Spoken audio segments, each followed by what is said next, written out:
On August 23rd of 2013, almost 1 year ago, the Federal Bureau of Indian Affairs approved a proposed Kenosha Casino that the Menominee tribe wants to build, and so it's a perfect time for Gary Besaw, one of 9 members of the Menominee Tribe Governing Board and chair of the tribe's Kenosha Gaming Authority, to give us an update on that proposed casino. Gary, welcome back to Wisconsin Eye. Well, thank you, Steve. It's great to be back. We had been here earlier and had given you, at the time, where we sat with this. And I tell you, I'm very pleased to be here today. As we reach the 1 year timeline, and that would be this Saturday, the August 23rd, knowing that the Forest County, Potawatomi, and Ho-Chunk Nation compacts have provisions in them that talk about should there be any negative impact to them, that the governor's team needs to mediate and arbitrate a process, whereas they might look at some system to help them reduce that hit if there should be a hit. There should be a hit. And we know with that process, arbitration has huge timelines. Okay. We know the full process, and we've worked so far with the governor and Secretary Hipsch and his team, and we're very pleased at the effort and the progress that they've been making, knowing the legal loopholes and just what the full arbitration and compact provisions entail. So to us, we're thankful we're this far. Well, it's moving. Quick questions. When the BIA approved it on August 23rd of last year, did you think 1 year later you'd have a decision, sir? We knew all along, we knew that those compact provisions were already there. Forest County and Ho-Chunk, we knew about them from years ago. So we knew that should the Bureau approve the two-part determination, is it good for us and is it not detrimental to the local community, and send it to the governor for concurrence given that year, we were concerned because we knew those compact amendments that they have included those provisions that would include much mediation and timely arbitration. So as I sit here 1 year later, I'm pleased at the progress we're making. Granted, in this society we're in, people want decisions now. Yes. They want things now. And I know because much of this is confidential, people are not sure the status of where things are. I can assure you that the process, we're very pleased with how things are moving forward. Was it encouraging or discouraging to you as a tribal leader when Governor Walker asked for that extension that would carry past the election for governor on November 4? Well, we knew the implications of the compact provisions with both of them, with both the Forest County and Ho-Chunk Nation. So when the governor asked us for that, we discussed it amongst ourselves, and we knew not only does he need that time to work through those provisions, but we also knew he wanted to justify approving or not approving, and he said he would give us a chance to make our case. We knew if we were given that chance to make our case, not only could we show that very much so it was feasible, the impacts were short term and not overwhelming for the tribes. We also knew that the net jobs and for the state would be overwhelmingly positive. So we thought this gives us a chance to prove what we had said earlier.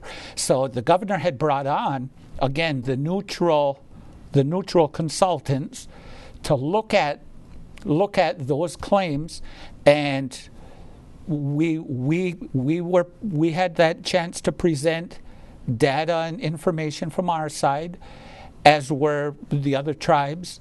So we're fairly confident that what we put forward, and the Bureau of Indian Affairs also concurred with us that yes, indeed, these numbers are accurate, are very close to what they put forward, the Office of Indian Gaming, and also with the experts that we also had putting forward the studies. We knew that anything we put forward, that this neutral team would also find that we're telling the truth. You know, our numbers are real. We have credibility. So when we signed that, we thought this very well plays into any credible party's hand, and we consider ourselves a very credible party. The most recent Charles Franklin poll on this issue shows a pretty evenly split among those who answered his poll on the Kenosha Casino. Is that one reason that you do not expect a decision by the governor prior to the election on November 4th, sir? I can't necessarily weigh into that, knowing the implications of the compact amendments, because I think those need to play out. Those more so than other things are the drivers with this. So I see that internally, and again, that's so confidential within the compacts, you know, sharing that information. But I can tell you, I'm very pleased with the progress it's making.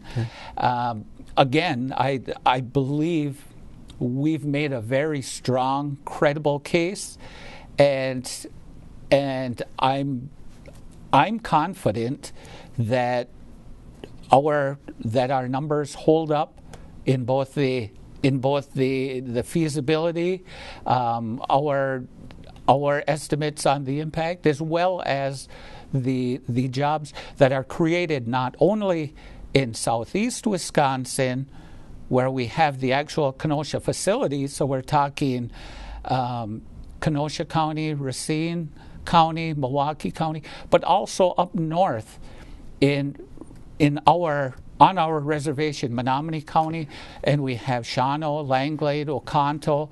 We have areas around us.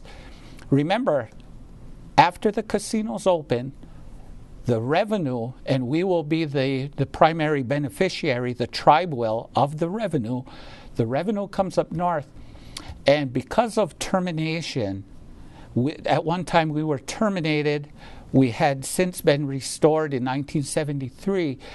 The remnants and the damage that had done to us as a people has never fully been rectified, and our infrastructure has not been rebuilt. There are many ill social problems still on the reservation.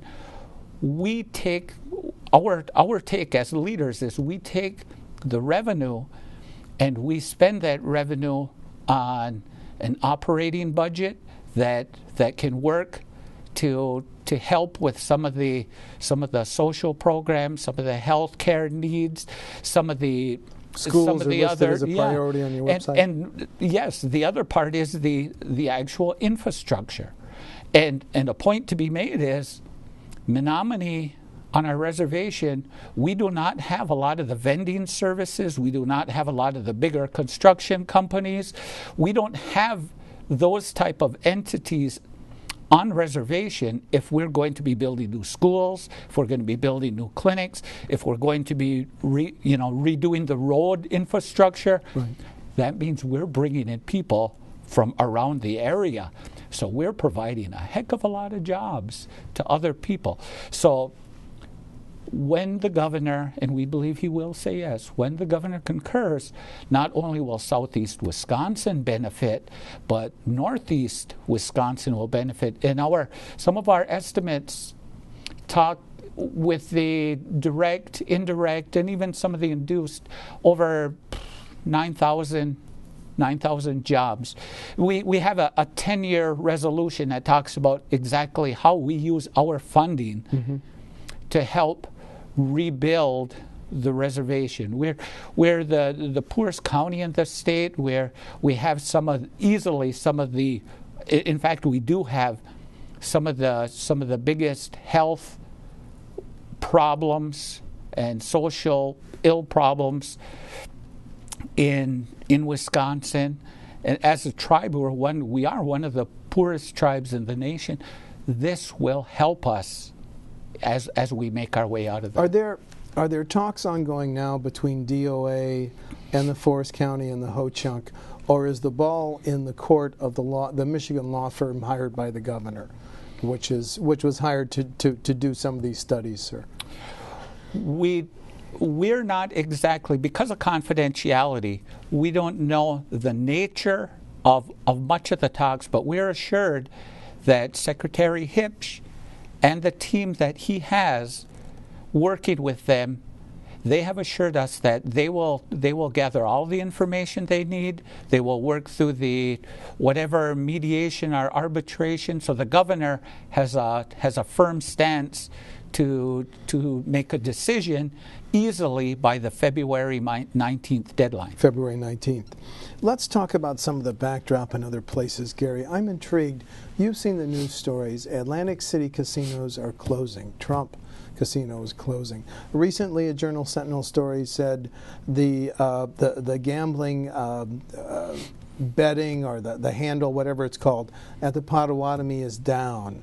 Are you worried that your proposed Kenosha Casino won't be a winner because is there less betting going on nationally? Are you worried about that for your casino, sir? Well, early on, we've made the determination that slots in a box, that a casino per se that is just slot machines and does not provide that full destination entertainment center complex approach will have problems. So we expressly had searched out the best we could. And if anybody ever hit the jackpot, and that's a pun, if anybody ever hit the jackpot, it was Menominee when we brought in Hard Rock. Hard Rock. When you look at the brand name, so right now, I can, off the top of my head, I know several of the icons, those brands, those locations that people have to see sometime. We have Harley Davidson. People have to see that at some point or other. We have Lambeau Field. People need to see that.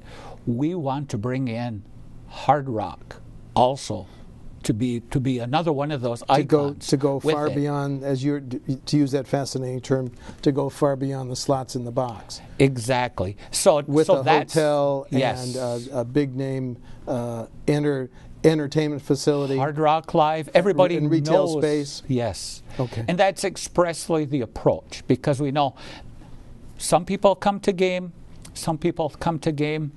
and some people come expressly for the entertainment. Mm-hmm. Some come for that value added that a Hard Rock brings to the area.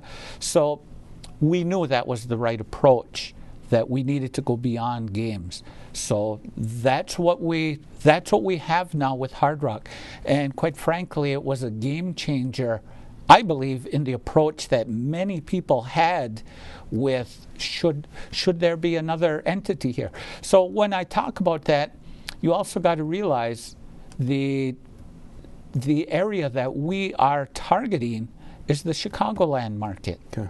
So we're looking at the suburbs and the northern Illinois area, right, and studies have shown, just the viability of that area, and we think Hard Rock can bring this forward. Now, Hard Rock, with the expertise they have, they would not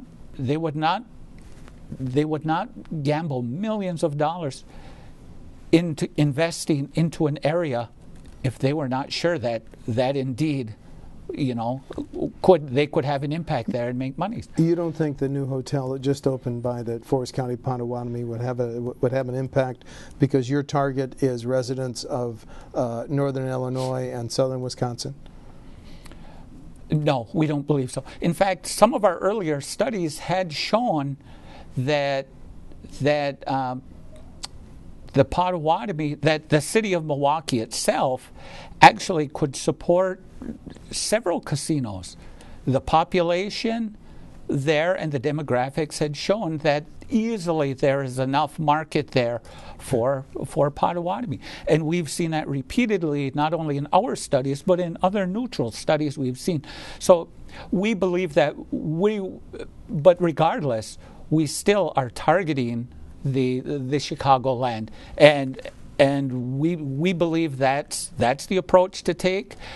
We love to bring in additional taxpayers. We love to bring in additional tourists into the state of Wisconsin, and grow the Wisconsin market and bring in more tourists. That we see that as a win.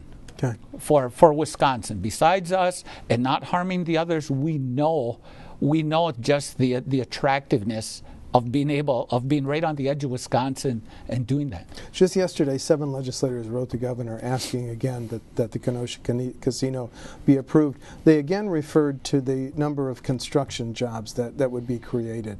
What's the number now that you've had a year to think about it? The number of just construction jobs, sir?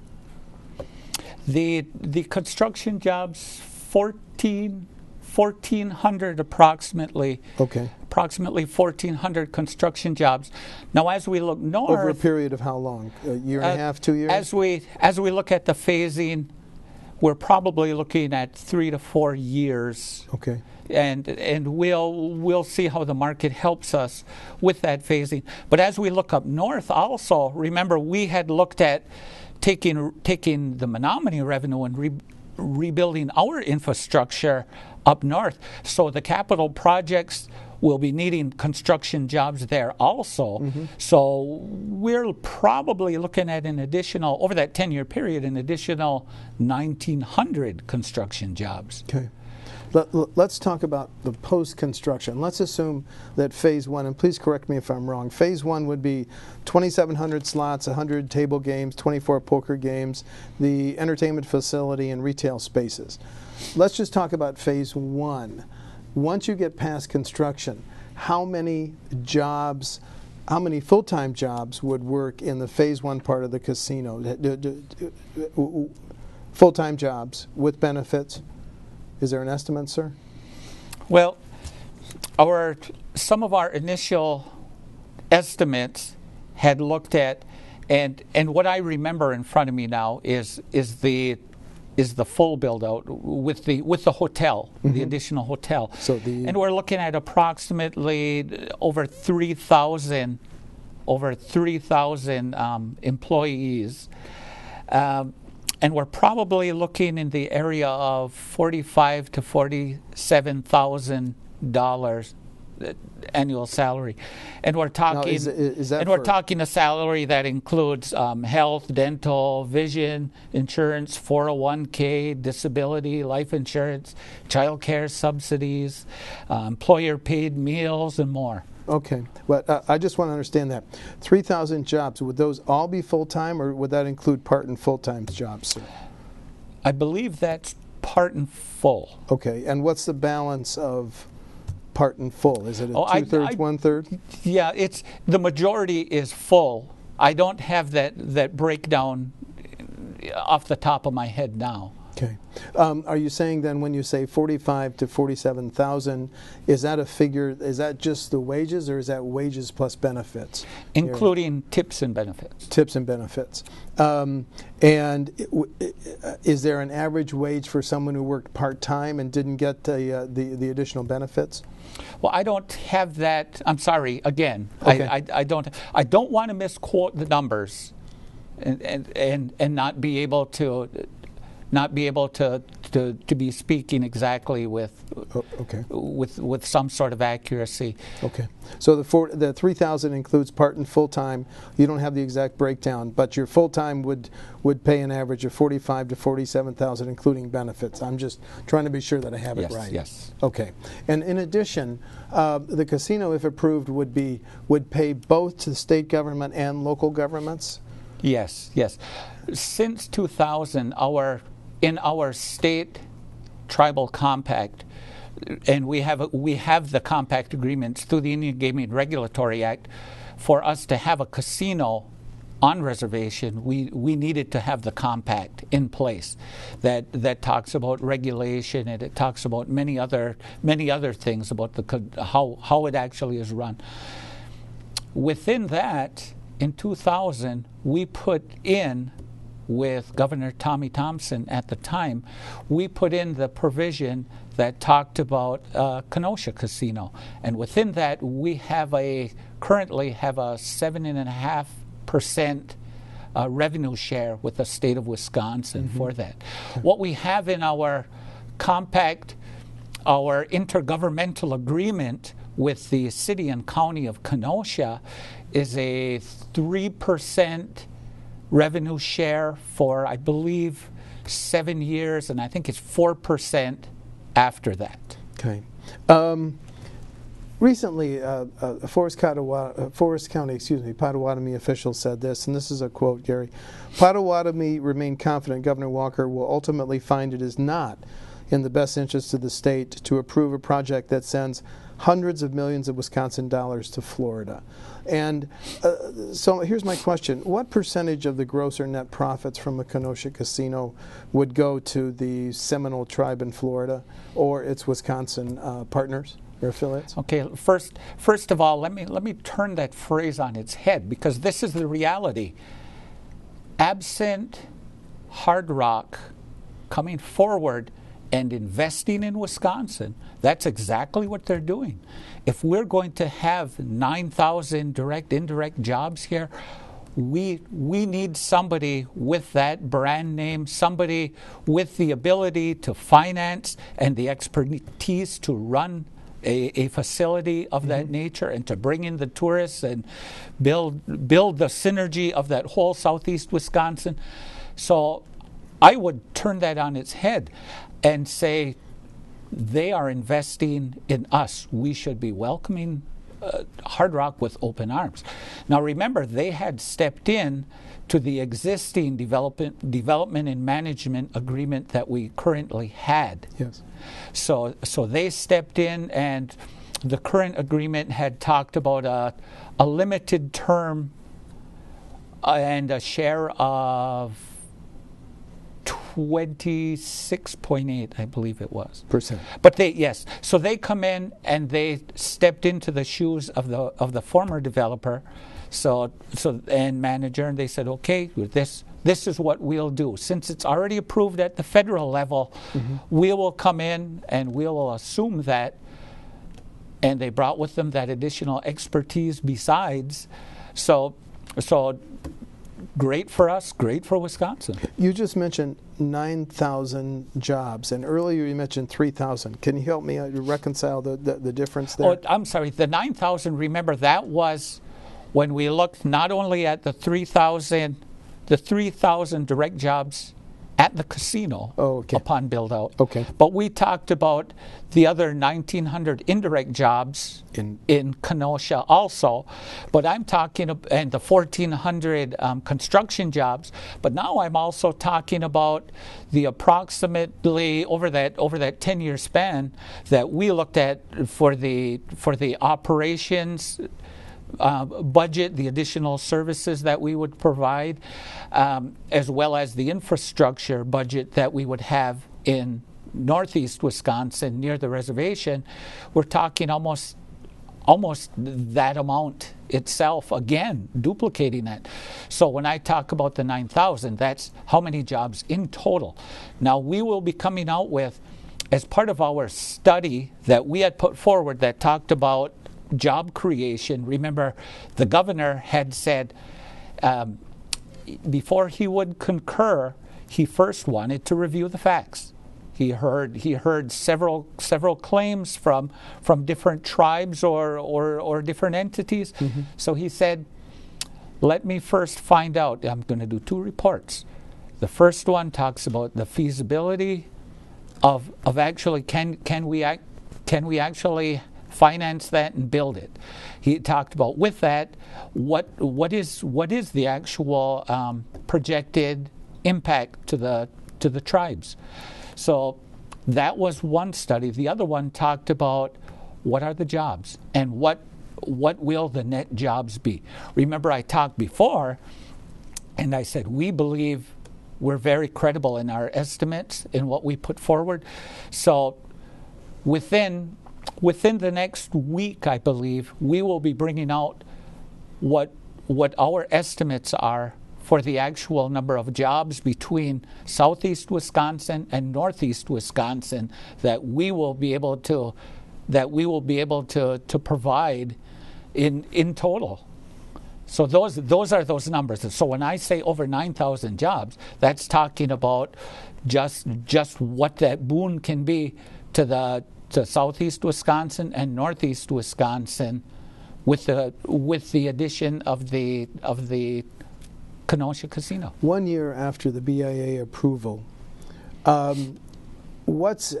the governor's 2 issues, that there be no net increase in gaming and that the tribes be unified, has that shifted over the last year, Gary? Either of those? What we're hearing from the governor is it's important that people have jobs. It's important that the economy improves in Wisconsin. So we hear that as that focus, and we're concentrating on making sure we're providing the information to help him understand what a Kenosha casino would bring to the state. And lo and behold, we have both of the things that he's saying are very important towards approving this. Both of those things very much play in our favor, because we will provide that boon to the whole southeast Wisconsin. Any revenues come forward up north, then we're looking again at a second boon to the whole area.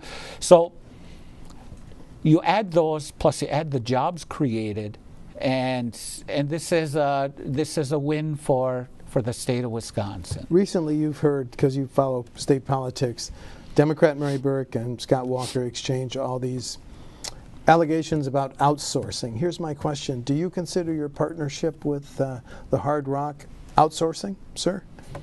Oh, not at all. With us, remember, I come back to, we needed an iconic brand. We needed somebody that could come in here and provide the type of destination entertainment center that's world class, that's unparalleled. And I tell you, to bring in somebody of the quality of Hard Rock that is willing to invest money into the good old state of Wisconsin, I would say that's just a partnership made in heaven. Okay. We're running out of time. I've only have 3 more questions. Here's the next one. Is there a worst case contingency plan by your tribe, Gary, if your revenue projections, if your gaming projections don't come in where you hope that they are? Would you scale back? Is there, under any circumstances, can you see a scaling back of operations, laying off some of these people who have the jobs that we've been discussing? I think any businessman would be foolish not to run their business properly.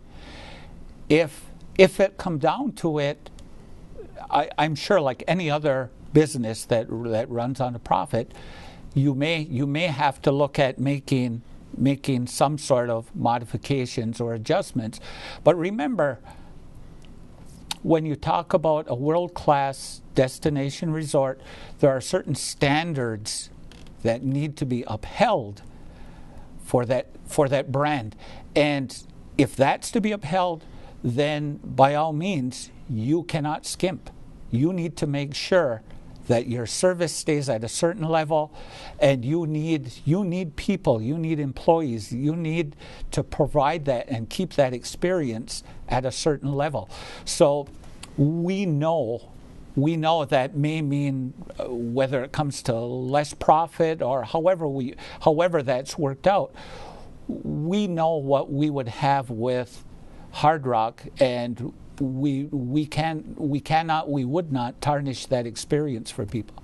If the Kenosha Casino was approved, there are still tentative plans for casinos, I think, in Beloit and Southwest Wisconsin. Would the Menominee tribe approve those new casinos? Although I can see they're a long way off, but your potential position on those, sir? Well, those have not come forward to us yet, so I really can't speak for the rest of the legislature, but let me say this. We've had casinos on Menominee ancestral territory. We've had casinos easily within 20, 30 miles, even within the last 10 years, come forward. And Menominee have never come forward and said, no, you should not build your casino. Your babies should not be well fed. You should not have good health care. That's not in our vocabulary. We believe in competition. That's what our whole economy is. That's what we're based off. So we understand that when somebody comes up that builds close to us, we have to get better. Okay. And we also understand there's a synergy that happens. So we see it that way. We'll see what happens should anything come forward later. But I think our past experience and actions speak much louder than words, have shown we have never objected to other tribes that have built in our area. And then finally, you sound, in the year since the BIA approved it, more encouraged. So I'm going to ask you to make a prediction. Prediction, is going to be approved? That's first question. If so, when? I believe it's going to be approved. Again, coming back to the initial comments, the complicated arbitration mediation process keeps us from being able to dictate timelines. What we do believe, and I truly believe this, is before the February 19th, I think that our governor will make a decision, and he will make the right decision and approve us before the deadline. Very good. Thanks so much.